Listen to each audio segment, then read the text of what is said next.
ಹರಿ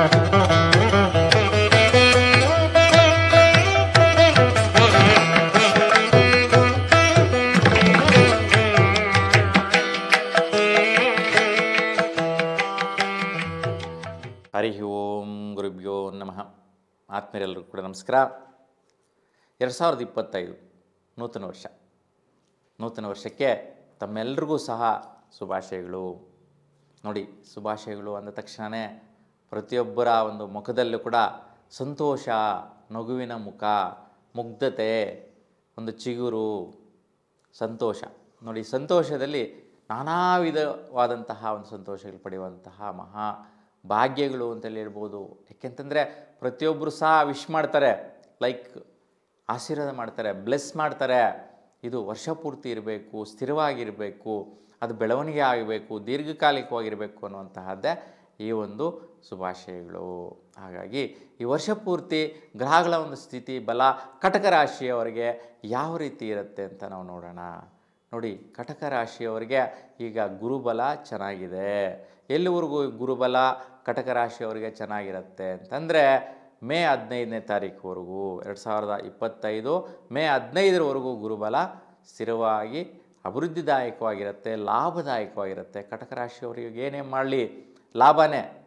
ಒಂದು ವಿವಾಹ ಮಾಡ್ಕೊಳ್ಳಿ, ಒಂದು ಹೊಸದಾಗಿ ಕಾರ್ಯಕ್ರಮ ಮಾಡಲಿ, ಶುಭ ಕಾರ್ಯ ಮಾಡಲಿ, ಏನೋ ಒಂದು ವಸ್ತು ವಾಹನಗಳನ್ನು ತಗೊಂಡ್ಲಿ, ಅವೆಲ್ಲವೂ ಸಹ ನಿಮ್ಮ ಜೀವನದಲ್ಲಿ ಲಾಭ ಕೊಡುವಂಥ ಸ್ಥಿತಿ ಗುರುವಿನ ಫಲ ಸಿಗತ್ತೆ. ಹಾಗಾಗಿ ಇದನ್ನೇ ಗುರುಬಲ ಅಂತೇಳಿ ಹೇಳ್ತೀವಿ. ಅಂತಹ ಗುರುಬಲ ನಿಮಗಿರ್ತಕ್ಕಂತಹದ್ದು. ಯಾರೆಲ್ಲ ವಿವಾಹ ಆಗಬೇಕು ಅಂತಿದ್ದೀರಾ ಅಂಥವರೆಲ್ಲರೂ ಸಹ ನೀವು ಮುಖ್ಯವಾಗಿ ಮೇ 15ರೊಳಗಡೆ ಮುಗಿಸ್ಕೊಳ್ಳೋದು ಶುಭದಾಯಕ. ಆನಂತರ ಗುರು ವ್ಯಯಸ್ಥಿತಿ ಅಂದರೆ ಗುರು ಶುಭಗ್ರಹನೇ, ಆದರೆ ನಿಮಗೆ ಬಲ ಕೊಡದಿರ ಇರ್ತಕ್ಕಂಥ ಸಂಚಾರ ಸ್ಥಿತಿಯಲ್ಲಿ ಸಂಚಾರ ಮಾಡಿಬಿಡ್ತಾನೆ. ಆಕಾಶದಲ್ಲಿ ನಿಮ್ಮ ರಾಶಿಯಿಂದ ವ್ಯಯಭಾಗಕ್ಕೆ ಹೋಗ್ತಾ ಇದ್ದಾನೆ. ಆಲೋಚನೆ ಮಾಡಿ. ಏಕೆಂತಂದರೆ ವ್ಯಯಭಾಗದಲ್ಲಿ ಏನೆಲ್ಲ ಬರುತ್ತೆ ಯೋಚನೆ ಮಾಡಬೇಕು. ಇಷ್ಟು ದಿನ ಚೆನ್ನಾಗಿದೆ, ಸುಖ ಇದೆ, ಒಳ್ಳೆಯ ರೀತಿಯ ಒಂದು ಯೋಗ ಭಾಗ್ಯಗಳು, ಶುಭ ಕಾರ್ಯಗಳಿಗೆ ಬಲ ಕೊಟ್ಟಿದ್ದಾನೆ. ವೈಜ್ಞಾನಿಕವಾಗಿ ಗುರುವಿನ ಬಲ ನಿಮಗೆ ಆದಾಯಪ್ರದವಾಗಿತ್ತು. ಈಗ ಅದೆಲ್ಲ ಕೂಡ ಕಡಿಮೆ ಆಗತ್ತೆ, ನಿಧಾನ ಆಗತ್ತೆ, ವ್ಯಯ ಆಗತ್ತೆ. ಏನಕ್ಕೋಸ್ಕರ ವ್ಯಯ ಆಗತ್ತೆ ಅವೆಲ್ಲ ಗೊತ್ತಾಗಬೇಕಲ್ವಾ. ಹಾಗಾಗಿ ಮೇ 15ರ ನಂತರ ವರ್ಷ ಪೂರ್ತಿ ಗುರುಬಲ ಇರುವುದಿಲ್ಲ. ಅಂದರೆ ಗುರು ಸಪೋರ್ಟ್ ಮಾಡೋಕ್ಕೆ ಆಗ್ತಾಯಿಲ್ಲ ನಿಮಗೆ. ಯಾಕೆಂದ್ರೆ ನಿಮ್ಮ ರಾಶಿಯಿಂದ ವ್ಯಯಭಾಗ 12ನೇ ಮನೆ ಅಂದರೆ ಎಲ್ಲ ದೂರ ಇದ್ದಾನೆ ಸಂಚಾರದಲ್ಲಿ, 12ನೇ ಸ್ಥಾನದಲ್ಲಿರ್ತಕ್ಕಂತಹದ್ದು. ಅದಕ್ಕೆ ನಿಮಗೆ ಸಪೋರ್ಟ್ ಕೊಡೋಕ್ಕೆ ಇರ್ತೇ ಇರ್ತಕ್ಕಂಥ ಸ್ಥಿತಿ. ಅಲ್ಲಿಂದ ನಿಮಗೆ ನೇರವಾಗಿ ಭೂಮಿ ಮೇಲಿರ್ತಕ್ಕಂಥ ನಿಮ್ಮ ರಾಶಿ ಕಡೆ ಬಲ ಕೊಡೋದಿಲ್ಲ. ಇದು ವೈಜ್ಞಾನಿಕವಾದಂಥ ವಿಶ್ಲೇಷಣೆಯಲ್ಲಿ ನಾವು ತಿಳ್ಕೊತೀವಿ. ಅದರಿಂದ ನಿಮ್ಮ ವೈಯಕ್ತಿಕವಾದಂಥ ಜೀವನದಲ್ಲೂ ಸಹ ಈ ರೀತಿಯ ಒಂದು ಕ್ರಿಯೆಗಳು ನಡೆಯುವಂತಹ ಸಹಜವಾಗಿ ನೀವು ನೋಡ್ತೀರಾ. ಹಾಗೆ ಮುಖ್ಯವಾಗಿ ಬಿಸ್ನೆಸ್ಸಲ್ಲಿ ಲಾಸ್ ಆಗುವಂತಹದ್ದು, ನೀವು ಬಿಸ್ನೆಸ್ಸಲ್ಲಿ ಖರ್ಚು ಮಾಡಿದ ದುಡ್ಡು ಎತ್ಕೊಳ್ಳೋಕ್ಕಾಗದೇ ಇರುವಂತಹದ್ದು, ಮತ್ತು ನಿಮ್ಗೆ ಗೊತ್ತಿದ್ದು ಗೊತ್ತಿಲ್ಲದೇ ಇನ್ವೆಸ್ಟ್ಮೆಂಟ್ಗಳು ಮಾಡಿಬಿಡುವಂತಹದ್ದು. ಯಾವುದೋ ಒಂದು ಇನ್ಶೂರೆನ್ಸ್ ಕಟ್ತೀರಾ, ಅದು ಯಾವುದೋ ಫ್ರಾಡ್ ಇನ್ಶೂರೆನ್ಸ್ಗಳಾಗಿರುತ್ತೆ. ಸೊ ಯಾವುದೋ ಒಂದು ಚಿಟ್ ಫಂಡ್ಸ್ ಹಾಕ್ತೀರಾ, ಆ ಚಿಟ್ ಫಂಡ್ಸಲ್ಲಿ ಲಾಸ್ ಆಗುತ್ತೆ. ಇಲ್ಲ ಆ ಚಿಟ್ ಫಂಡ್ಸ್ ಎಲ್ಲ ಕಲೆಕ್ಷನ್ ಮಾಡಿ ಎತ್ಕೊಂಡು ಹೊರಟೋಗ್ತಾನೆ, ಇಲ್ಲ ಇಷ್ಟು ದಿನ ಕಟ್ಸ್ಕೊಂಡಿರ್ತಾನೆ. ಈ ಸಮಯದಲ್ಲಿ ಆ ಚಿಟ್ ಫಂಡ್ಸ್ ನಡೆಸುವಂತಹವರೇ ಪತ್ತೆ ಇರೋದಿಲ್ಲ. ಆಗ ಲಕ್ಷಗಳು ಕಟ್ಟಿರ್ತೀರಾ. ನೀವೇನೋ ಜೀವನಕ್ಕಾಗಬೇಕಪ್ಪ, ಒಂದು ಮನೆ ಕಟ್ಟೋದಕ್ಕೆ ಬೇಕು, ಇಲ್ಲ ಸೈಟ್ ತೊಗೊಳಕ್ಕೆ ಬೇಕು, ಇಲ್ಲ ಮಕ್ಕಳ ಒಂದು ಎಜುಕೇಷನ್ಗೆ ಬೇಕು, ವಿವಾಹಕ್ಕೆ ಬೇಕು. ಇದು ಒಂದು ಉದ್ದೇಶ ಇಟ್ಕೊಂಡು ಪಾಪ ಪ್ರತಿಯೊಬ್ಬರು ಸಹ ಕಟಕ ರಾಶಿಯಲ್ಲಿರ್ತಕ್ಕಂಥವರು ದುಡ್ಡು ಕೂಡಿಟ್ಟಿರ್ತಕ್ಕಂಥ ಸ್ಥಿತಿಗಳಲ್ಲಿ ಎಲ್ಲೋ ಒಂದು ಫಂಡ್ ಮಾಡಿರ್ತಾರೆ. ಅದು ಇವಾಗ ವ್ಯಯ ಆಗುವಂತಹದ್ದು, ಲಾಸ್ ಆಗುವಂಥ ಕಾರಣ 108 ಇರ್ಬೋದು. ಆಯಿತಾ, 108 ಅಂತಂತ ಯಾಕೆ ಹೇಳ್ತೀವಿ ಅನ್ನೋಂಥ ಅದು ಕೂಡ ಒಂದು ವೈಜ್ಞಾನಿಕ ವಿಶ್ಲೇಷಣೆನೇ ಅಲ್ವಾ. ಸೊ ಆ ಒಂದು ಪ್ರಕಾರ ಸೊ ನಿಮಗೆ 108 ರೀತಿಯ ಒಂದು ಪ್ರಭಾವಗಳು ವೈಪರೀತ್ಯಗಳು ಬರುವಂಥ ಸಾಧ್ಯತೆ ಜಾಸ್ತಿ ಇರುತ್ತೆ. ಅದಕ್ಕೆ ತುಂಬ ಜಾಗರೂಕತೆಯಿಂದ ಇರಿ. ಏನಕ್ಕೆ ಅದು ಒಂದು ಪ್ರತಿಫಲ ಈ ರೀತಿ ವೈಪರೀತ್ಯಗಳು ನಿಮಗೆ ಸ್ಟಾರ್ಟ್ ಆಗುತ್ತೆ ಆದಾಗ ನೀವು ತಿಳ್ಕೊಳ್ಳಿ, ಪರಿಹಾರ ಮಾಡ್ಕೊಳ್ಳಿ. ಪರಿಹಾರದಿಂದ ಫಲ ಇರುತ್ತೆ. ಈಗ ನೋಡಿ, ಮಳೆ ಬೀಳ್ತಾ ಇದೆ ಅಂತಂದರೆ ನೆನ್ಕೊಂಡು ಹೋಗ್ತೀವಾ, ಕೊಡೆ ಹಿಡ್ಕೊತೀವಿ ಅಲ್ವಾ. ಕೊಡೆ ಹಿಡಿಯೋದ್ರಿಂದ ನಾವು ನೆನೆಯೋದಿಲ್ಲ, ಆರೋಗ್ಯನ ಸುಧಾರಿಸ್ಕೋಬೋದಲ್ವ. ಅದಕ್ಕೋಸ್ಕರ ಆ ಒಂದು ದೋಷ ನಿಮಗೆ ಬರ್ತದೆ, ವೈಪರೀತ್ಯ ಬರ್ತದೆ, ಲಾಸ್ ಬರ್ತದೆ, ಕಳ್ಕೊತೀರಾ. ಅಂತಹ ಸ್ಥಿತಿಯಲ್ಲಿ ನೀವು ಗುರುವಿನ ಪರಿಹಾರ ಮಾಡಿ. ಏನಪ್ಪ ಗುರುವಿನ ಪರಿಹಾರ ಅಂತಂದರೆ, ಈ ವೈಪರೀತ್ಯಗಳು ಸ್ಟಾರ್ಟ್ ಆದಾಗ ಅರಳಿ ಮರನ 21 ದಿವಸ ಪ್ರದಕ್ಷಿಣೆ ಮಾಡಿ 3 ಎಳೆ ದಾರದಿಂದ 21 ಸುತ್ತು ಸುತ್ತಿಸಿ ಪ್ರದಕ್ಷಿಣೆ ಮಾಡಿ ತುಪ್ಪದ ದೀಪವನ್ನು ಬೆಳಗಿಸಿ ಸಕ್ಕರೆ ಅಕ್ಕಿ ಅಥವಾ ಸಕ್ಕರೆ ಕಡಲೆ ಪಪ್ಪಾಗಲಿ ಇವನ್ನು ನೀವು ಅಲ್ಲಿ ಇರುವೆಗಳಿಗೆ ಹಾಕುವಂತಹದ್ದು. ಇರುವೆಗಳಿಗೆ ಹಾಕೋದ್ರಿಂದ ನಿಮ್ಗೆ ಒಳ್ಳೆ ಫಲ ಸಿಗುತ್ತೆ. ಪಕ್ಷಿಗಳಿಗೆ ಹಾಕುವಂತಹದ್ದು ಒಳ್ಳೆ ಫಲ ಸಿಗುತ್ತೆ. ಈ ಒಂದು ಪರಿಹಾರ ಮಾಡ್ಕೊಳ್ಳಿ ಸಾಕು, ಶುಭದಾಯಕವಾದಂತಹ ರೀತಿಯಲ್ಲಿ ಮುನ್ನಡೆಯುತ್ತೆ. ಗುರುವಿನ ವೈಪರೀತ್ಯ ನಿವಾರಣೆ ಆಗುತ್ತೆ. ಇನ್ನು ಪ್ರಯತ್ನ ಕಾರ್ಯಗಳಲ್ಲಿ ಸ್ವಲ್ಪ ಒತ್ತಡಗಳಿಂದ ಕೂಡಿತ್ತು, ಭೂಮಿ ವ್ಯವಹಾರಗಳು, ಬಿಸ್ನೆಸ್ಗಳು, ಒಂದು ಸ್ವಲ್ಪ ಕೇಸು ಕೋರ್ಟ್ ಇವೆಲ್ಲ ಕೂಡ ಈಗ ಹಣಕಾಸಿನ ವಿಚಾರದಲ್ಲಿ ಸ್ವಲ್ಪ ವೈಪರೀತ್ಯ ಬದಲಾವಣೆ ಆಗುತ್ತೆ. ಮೇ 30ರ ನಂತರ ಈ ಒಂದು ವೈಪರೀತ್ಯ ನೋಡ್ತೀರಾ.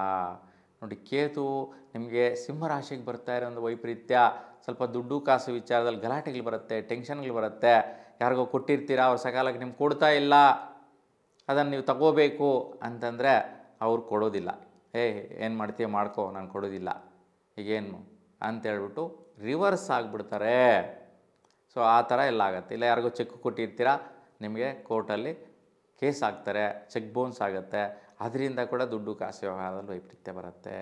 ಹಾಗಾಗಿ ಸ್ವಲ್ಪ ಜಾಗೃತೆಯಿಂದ ಇರಿ. ಈ ಒಂದು ಕೇತುವಿನ ಪ್ರಭಾವವಂತ ವೈಪರೀತ್ಯ ಬರುವ ಸಾಧ್ಯತೆ ಕೂಡ ಜಾಸ್ತಿ ಇದೆ. ಹಾಗಾಗಿ ಈ ಒಂದು ವೈಪರೀತ್ಯಕ್ಕೂ ಸಹ ಪರಿಹಾರ ತುಂಬ ಬಹುಮುಖ್ಯವಾಗಿರುತ್ತೆ. ಹಾಗಾಗಿ ಗಣಪತಿಗೆ ಕೆಂಪು ಹೂವಿನ ಸ್ತೋತ್ರ ಮಾಡಿಸ್ಕೊಳ್ಳಿ, ಶುಭ ಫಲನ ಪಡಿತೀರಾ. ಸ್ವಲ್ಪ ಆರೋಗ್ಯ ವಿಚಾರದಲ್ಲಿ ವೈಪರೀತ್ಯಗಳು ನೋಡ್ತಾ ಇದ್ರಿ ಸುಮಾರು ನೀವು 2 ವರ್ಷಗಳಿಂದ.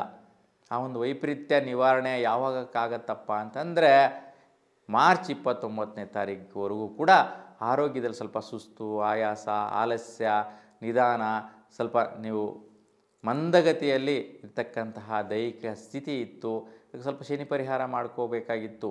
ಈಗ ಮಾರ್ಚ್ 29ರ ನಂತರ ಶನಿ ಬದಲಾವಣೆ ಮೀನರಾಶಿಗೆ ಹೋಗ್ತಾನೆ. ಅದರಿಂದ ವಿಶೇಷವಾಗಿ ನಿಮ್ಮ ಜೀವನದಲ್ಲಿ ಸ್ವಲ್ಪ ಚುರುಕಾಗುವಂತಹದ್ದು, ದೀರ್ಘಕಾಲಿಕವಂಥ ಭಾಗ್ಯಗಳನ್ನು ಪಡೆಯುವಂತಹದ್ದು, ವಿಶೇಷವಾದಂತಹ ಕ್ರಿಯಾಭಾಗ್ಯಗಳು. ಏನು ಕೆಲಸ ಮಾಡ್ತಾ ಇರ್ತೀರ ಅದರಲ್ಲಿ ಭಾಗ್ಯ, ಪ್ರತಿಫಲ, ಏನು ಅಂದ್ಕೊತೀರ ಅದನ್ನು ನೆರವೇರುವಂತಹ ಭಾಗ್ಯ, ಏನೆಲ್ಲ ಪಡಿಬೇಕು ಅಂತಿದ್ರೆ ಪಡೆಯುವಂತಹ ಭಾಗ್ಯ, ಇವೆಲ್ಲವೂ ಸಹ ಸಿಗುವಂತಹದ್ದು ಶನಿಯಿಂದ ನಿಮಗೆ ಸಿಗತ್ತೆ. ಈ ಒಂದು ಯೋಗ ಭಾಗ್ಯಗಳು ನಿಮ್ಮದಾಗಿರುತ್ತೆ, ಒಳ್ಳೆಯದಿದೆ. ಇನ್ನು ಸ್ವಲ್ಪ ರಾಹುನ ಎಫೆಕ್ಟ್ ಇತ್ತು, ವೈಪರೀತ್ಯಗಳಿತ್ತು. ಆ ಒಂದು ವೈಪರೀತ್ಯಗಳು ನೀವು ಅಂದ್ಕೊಂಡಿದ್ದೆಲ್ಲ ನೆರವೇರೋದು ಸ್ವಲ್ಪ ಸ್ಲೋ ಆಗೋದು, ನಿಧಾನ ಆಗೋದು, ಸಂಚಾರ ಮಾಡೋದು, ಸುತ್ತಾಡೋದು, ತಿರುಗಾಡೋದೆಲ್ಲ ಜಾಸ್ತಿ ಇರುವಂತಹ ವೈಪರೀತ್ಯಗಳಿತ್ತು. ಸಹಚರರಿಂದ ವೈಪರೀತ್ಯಗಳಿತ್ತು. ಮತ್ತು ಮನೆ ಕಡೆ ತಂದೆ ತಾಯಿ ಸ್ಥಾನದಲ್ಲೂ ಕೂಡ ಸ್ವಲ್ಪ ವೈರಾಗ್ಯ ಭಾವನೆಗಳು ಬರುವಂತಹ ಸಾಧ್ಯತೆಗಳು. ಸೊ ಕುಟುಂಬದಲ್ಲಿ ವ್ಯತ್ಯಯಗಳಾಗುವಂತಹದ್ದು, ಅಣ್ಣ ತಮ್ಮಂದಿರ ಮಧ್ಯೆ ವೈರಾಗ್ಯಗಳು ಉಂಟಾಗುವಂತಹದ್ದು ಕೂಡ ಆಗಿರುತ್ತೋ. ಅದೆಲ್ಲವೂ ಸಹ ಮೇ 30ರ ನಂತರ ಬದಲಾಗತ್ತೆ. ಅದು ಯಾವ ರೀತಿ ಬದಲಾಗತ್ತೆ ಅಂತಂದರೆ ಸ್ವಲ್ಪ ಆರೋಗ್ಯದಲ್ಲಿ ವ್ಯತ್ಯಯಗಳು ಬರುತ್ತೆ.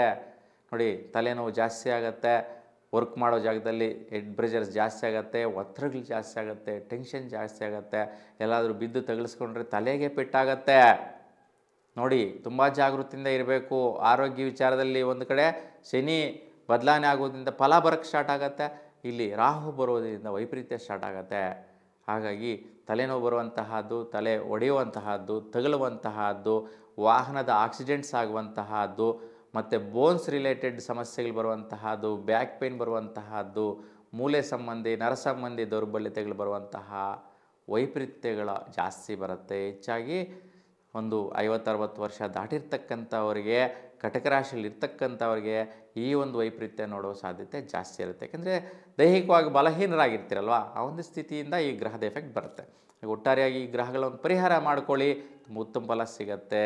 ಈ ಒಂದು ರಾಹುಗ್ರಹಕ್ಕೆ ಪರಿಹಾರ ಏನಪ್ಪ ಅಂತಂತಂದರೆ ಮುಖ್ಯವಾಗಿ ನಿಂಬೆಹಣ್ಣಿನ ದೀಪವನ್ನು ನೀವು ಶಕ್ತಿ ದೇವರ ದೇವಸ್ಥಾನಗಳಲ್ಲಿ ಬೆಳಗಿಸೋದ್ರಿಂದ, 16 ದೀಪಗಳನ್ನು ಬೆಳಗಿಸೋದ್ರಿಂದ ಉತ್ತಮವಾದಂತಹ ಫಲ, ಆರೋಗ್ಯದಲ್ಲಿ ವೈಪರೀತ್ಯಗಳು ನಿವಾರಣೆ ಆಗುತ್ತೆ.